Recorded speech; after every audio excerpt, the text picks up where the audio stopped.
சிறிய நீரோடை போல சிலுசிலுவென அமைதியாக வாழ்ந்தவள் சுமதி.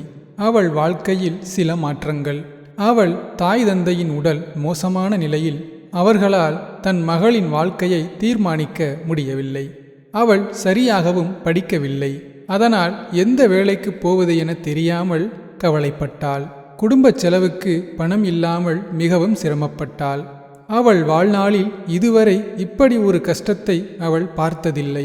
அவள் அப்பா அம்மாவின் மருத்துவ செலவுகளும் அவள் சுமையை மேலும் கூட்டியது. சுமதி வேலைக்கு சென்றே ஆக வேண்டிய கட்டாயத்தில் இருந்தாள். ஆனால் அவள் மனதில் ஒரு பயம். நான் பெண்ணாக இருப்பதால் எனக்கு ஏதாவது ஆபத்து வந்துவிடுமோ என்று. வேலைக்கு செல்லும் எல்லா பெண்களுக்கும் ஆபத்து வருவதில்லையே என்றும் அவள் தன்னைத்தானே தைரியப்படுத்தி கொண்டாள். மறுநாள் காலை சமையல் வேலை முடித்துவிட்டு வேக வேகமாக வெளியில் வேலை தேட கிளம்பியவளுக்கு எங்கே சென்று யாரிடம் வேலை கேட்பது என தெரியவில்லை. அவள் கால்கள் மெதுவாக நடக்க ஆரம்பித்தது. அவள் கண்களும் ஒவ்வொரு இடமாக தயக்கத்துடன் பார்த்து வந்தது. ஆனால் அங்கு சென்று வேலைக்கு ஆள் தேவையா என்று கேட்க சங்கடமாக இருந்ததால் மனக்குழப்பத்தில் ஒரு மரத்தின் கீழ் நின்றாள். அந்த மரத்தில் பூவிற்கும் ஒரு பெண் சுமதியை பார்த்தாள்.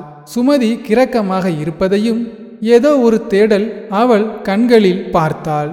பூக்காரி சுமதியிடம், என்னம்மா, ஏதாவது பிரச்சனையா என்று கேட்க அவள் கண்கள் மெதுவாக கலங்கியது. சுமதி அழுததும், ஏமா அழுகிற, ஏதாவது தப்பா கேட்டுட்டேனா என்று பூக்கார பெண் கேட்க, அதெல்லாம் ஒன்றும் இல்லைக்கா, என் வீட்டில் ரொம்ப கஷ்டம். நான் வீட்டில் ஒரே பொண்ணு. அப்பா அம்மாவுக்கு உடம்பு சரியில்லை. நான் வேலைக்கு போக வேண்டிய கட்டாயத்தில் இருக்கேன். ஆனால் யார்கிட்ட போய் வேலை கேட்குறதுன்னு தெரியலை. காலையிலிருந்து நடந்து நடந்து காலெல்லாம் வலிக்குது என அவள் சொன்னதும் பூக்கார பெண், ஏமா இதுக்கு அழுகிற? வாழ்க்கைனா கஷ்டம் இருக்கத்தான் செய்யும். அதுக்காக அழுதா சரியாயிடுமா? தைரியமா தனக்கு வேண்டியதை கேட்க பழகிக்கணும். இப்போ என்ன, உனக்கு வேலை தானே வேணும்? என்கிட்ட தினமும் பூ வாங்குற ஒரு பணக்கார அம்மா அவங்க வீட்டு வேலைக்கு நல்ல ஒரு குணமுள்ள பொண்ணா வேணும்னு சொன்னாங்க. அவங்க மட்டும்தான் வீட்டில் இருக்காங்க. ஒரே மகன்தான். அந்த பையனும் அமெரிக்காவில் போய் வேலை பார்க்குறான். அந்த அம்மாவுக்கு கால் கொஞ்சம் சரியாக நடக்க முடியாது. அதுதான் ஒரு நல்ல வேலையாளாக வேணும்னு சொன்னாங்க. என்னத்தான் முதல்ல கூப்பிட்டாங்க. எனக்கு பூ விற்கிற வேலை தான் பிடிக்கும்.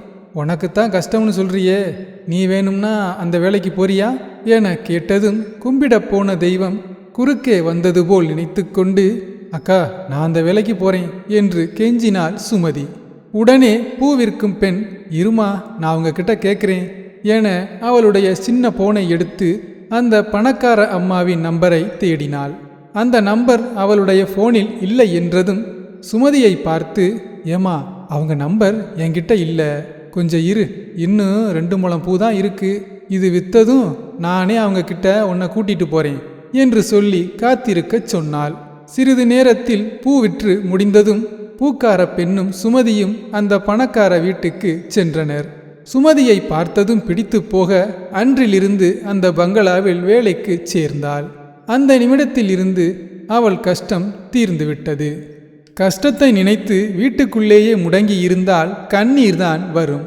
தைரியமாக வெளிவந்து உங்களுக்கு வேண்டியதை நீங்களே தேடிக்கொண்டால்தான் உங்களின் கஷ்டம் தீரும். அதற்கு இறைவன் உறுதுணையாக இருப்பான். இந்த கதை உங்களுக்கு பிடித்திருந்தால் தயவு செய்து சப்ஸ்கிரைப் பண்ணுங்க, சப்போர்ட் பண்ணுங்க. நன்றி.